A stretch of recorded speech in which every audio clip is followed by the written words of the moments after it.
ఎక్కిస్తామని చెప్పి కేసీఆర్ గారు ఇచ్చే 1,00,000 రుణమాఫీ కన్నా ఎక్కువ 2 లక్షల రుణమాఫీ అది కూడా ఏకకాలంలోనే చేస్తారని చెప్పి ఇట్లాంటి అలవి కాని అనేక రకమైన హామీలు ఇచ్చి ప్రజలను ఒక భ్రమలో పెట్టేసి ఈ ఓట్లు వేయించుకునే విషయం కూడా మీ అందరికీ తెలుసు. 9 నెలల్లో పెళ్లిలైన వారికి ఎవ్వరికి కూడా కళ్యాణ లక్ష్మి రాలేదనే విషయం కూడా మీరు ప్రజల్లో తీసుకురావాల్సిన అవసరం ఉంది. అలాగే ఈ రైతు రుణమాఫీ విషయంలో కూడా మన ప్రజలందరికీ చెప్పాల్సిన అవసరం ఉంది. అలాగే రైతు బీమా విషయం కూడా ఈ నెలలో 3,000 కోట్ల రూపాయలు కట్టకపోతే దాని విషయంలో కూడా వచ్చే ఎవరికైనా రైతులకు ఇబ్బంది అయ్యే అంశంలో కూడా మళ్ళీ విఫలమవుతారు, రైతులందరికీ కూడా ఇబ్బంది జరుగుతుంది. ఇవన్నీ విషయాల్లో కూడా మనం ముందు అందరం కలిసి ఖచ్చితంగా గత 2001 నుంచి 14 ఎట్లయితే కొట్లాడినామో ఆ విధంగానే మనందరం కూడా మనం పోరాటంకు వెనుకపోయే వ్యక్తులం కాము. ఖచ్చితంగా ఈ ప్రభుత్వం మీద మళ్ళీ ఒకసారి యుద్ధం చేయాల్సిన అవసరం ఉంది. కాబట్టి అందరూ కూడా మీ అందరికి కూడా ఏ ఇబ్బంది వచ్చినా ఈడ వేదిక మీద ఉన్న అందరం నాతో పాటు అందరం కూడా మీ అందరికీ సపోర్ట్ గా ఉంటాం.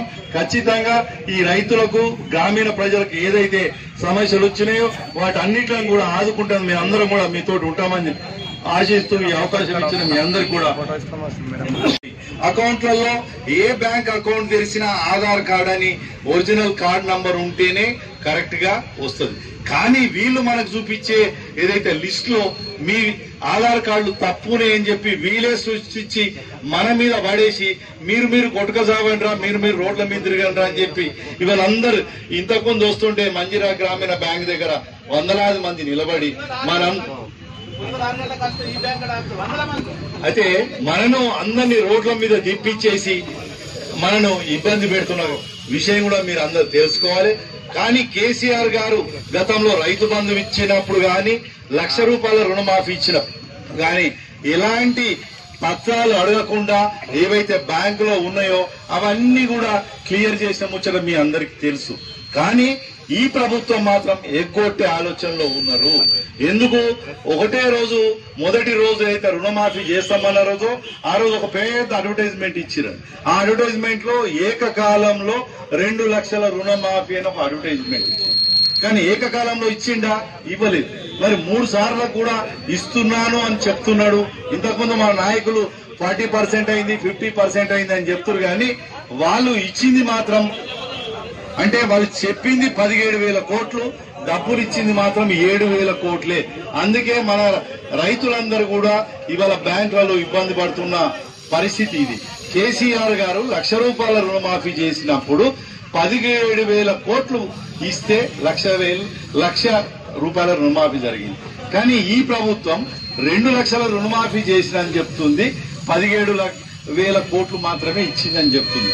దాంట్లో తుమ్మల నాగేశ్వరరావు గారు ఒకటి చెప్తారు, బట్టి విక్రమార్క ఒకటి చెప్తారు, ఇంకొకరు చెప్తారు. ఎవరు కూడా వాళ్ళకు మనసు తెలుసు. కానీ బయట మాత్రం పేపర్లలో, యూట్యూబ్లలో, టీవీలలో మాత్రం మీకు రుణమాఫీ అయిపోయిందని చెప్తున్నారు. మళ్ళీ మనం ఇంకొక తీరుగా మోసం చేసే ఏంటంటే ఎవరికన్నా రాగనోళ్ళు ఉంటే మేము ఇస్తాము, ఆ టెక్నికల్ ప్రాబ్లం పోయినాయి అని చెప్తున్నారు. ఇదంతా 100కి 100 రూపాయలు మన రైతులను మోసం చేసే ఉద్దేశం తప్ప వాళ్ళకి ఇవ్వాలనే ఆలోచన లేదు. లేకుండా ప్రతి ఇది ఇవ్వడం జరిగింది. కానీ ఈ ప్రభుత్వం ఇవ్వదు. అయితే ఇంతకుముందు చెప్తున్నారు ఒక రుణమాఫీ కొరకే మనం యుద్ధం చేసేది కాదు, రైతులకు సంబంధించిన ప్రతి అంశం మీద. అలాగే కాంగ్రెస్ ప్రభుత్వం ఏదైతే ఎన్నికలకు ముందు ఇచ్చిన మేనిఫెస్టోలో 421 అంశాలు ఏదైతే పెట్టిందో వాటి అన్ని అమల్లో కూడా మనందరం కూడా ఖచ్చితంగా ప్రభుత్వాన్ని నిలదీయాల్సిన అవసరం ఉంది. ఇవాళ మొదటి మీటింగు ఇవాళ మన కార్యకర్తలను మాత్రమే పిలవడం జరిగింది. ఎందుకంటే మనం గ్రామంలో వెళ్లి ప్రతి రైతు కుటుంబాలలో కావచ్చు, మన అరుగుల మీద లేదా హోటళ్లు, జంక్షన్లలో, చౌరస్తాల్లో కూర్చొని అసలు జరుగుతుంది ఏందనే ముచ్చట ప్రతి ఒక్కరు కూడా ప్రతి రైతుకు, ప్రతి జనంకు కూడా మనం అర్థం చేయాల్సిన అవసరం ఉంది. ఇప్పటికే రైతు బీమా ఏదైతే ఉందో అది ఈ ఆగస్టులో గతంలో కేసీఆర్ గారు ఇచ్చిన రైతు బీమా పథకం ఏదైతే ఉందో ఎల్ఐసి వాళ్ళకి ఇవ్వాల్సిన 3,000-4,000 కోట్ల ఏదైతే ఉందో 9 నెలల్లో గతంలో మనం 10 సంవత్సరాలు కేసీఆర్ గారి పాలనలో ఒక మంచి మనం ఇంట్లో ఎట్లయితే ఉంటుమో మొత్తం రాష్ట్రాన్ని కూడా ఒక ఒక కుటుంబంగా చూసుకొని ప్రతి ఒక్కరికి సమస్యలు మంచి చెడులు వారే ఎవరికి ఏ సమస్య ఉంది అని చెప్పుకుంటూ చేసిన సందర్భం. కానీ ఈ ప్రభుత్వం మాత్రం ఇప్పుడు వచ్చిన ప్రభుత్వం కేసీఆర్ గారి కన్నా ఇంకా ఎక్కువ ఏదో ఇస్తానని చెప్పేసి అనవసరమైన వాగ్దానాలు అలవికాని వాగ్దానాలు ఇచ్చేసి అధికారంలోకి వచ్చిన విషయం మీ అందరికీ కూడా తెలుసు. దానిలోనే భాగంగానే రైతు బంధు కూడా కేసీఆర్ గారు ఇచ్చిన దానికన్నా ఎక్కువ ఇస్తామని చెప్పి కేసీఆర్ గారు ఇచ్చే 1,00,000 రుణమాఫీ కన్నా ఎక్కువ 2 లక్షల రుణమాఫీ అది కూడా ఏకకాలంలోనే చేస్తారని చెప్పి ఇట్లాంటి అలవి కాని అనేక రకమైన హామీలు ఇచ్చి ప్రజలను ఒక భ్రమలో పెట్టేసి ఈ ఓట్లు వేయించుకునే విషయం కూడా మీ అందరికీ తెలుసు. కానీ కేసీఆర్ గారు లాంటి ఉద్దండులు వారికి ఉన్న ఎక్స్పీరియన్స్ ఏదైతే ఉండేనో వారు ఏది చేయగలుగుతారు ఏది చేస్తారో అన్నది మాత్రమే చెప్పుకుంటూ వచ్చి ప్రతి ఒక్కరికి కూడా చేసిన సందర్భం మీ అందరికీ కూడా తెలుసు. అయితే ఇవాళ విషయం ఏదైతే ఉందో రైతు రుణమాఫీ విషయం, ఈ ప్రభుత్వం మనల్ని మోసం చేయాలని చెప్పి రైతులను మోసం చేయాలనే ఒక రకమైన ఆలోచనలో ఎవరికైతే రైతు రుణమాఫీ కావాలంటే మీరు దరఖాస్తు పెట్టుకోండి అనే మొదటి రోజు నాడే మనందరినీ మోసం చేసే కార్యక్రమం చేశారు. అలాగే ఎన్నికలకు ముందు ప్రతి ఒక్కరు కూడా 2 లక్షల వరకు ఉన్న రుణం మాఫీ చేస్తామన్నారు.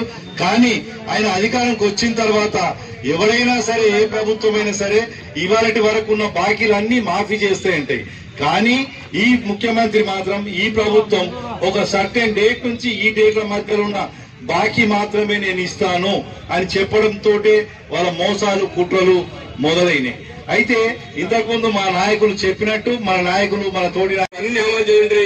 ఇటు ఉన్నటువంటి మున్సిపల్ కౌన్సిలర్ వేదిక మీద ఉన్నటువంటి మా ఎమ్మెల్సీ వారితో పాటు రాజీషణ వారికి అందరం కూడా రాజీనామా చేస్తాం. ఇంకా దసరా వరకు కూడా టైం తీసుకొని వీలైతే దసరా వరకు వేస్తారేమో ఒక్కసారి మీ ప్రభుత్వాన్ని మీ ముఖ్యమంత్రి గారిని అడిగి దసరా టైం తీసుకోరు పోయి 15 ఆగస్టు తోటి కాలేదు.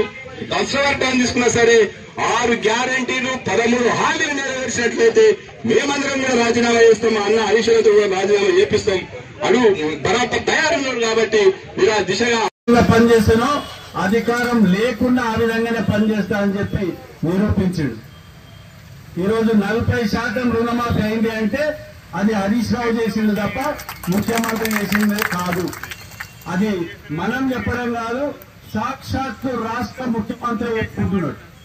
నేను రుణమాఫీ చేసిన హరీష్ రావు నువ్వు రాజీనామా చేయను అంటే హరీష్ రావు చెప్తేనే నేను చేసిన అని ఆయన చెప్తున్నాడు. అంటే హరీష్ రావు ఆ ఛాలెంజ్ విసిరకపోతే నేను చేయకపోతే అనేది సాక్షాత్ ముఖ్యమంత్రి చెప్తున్నాడు.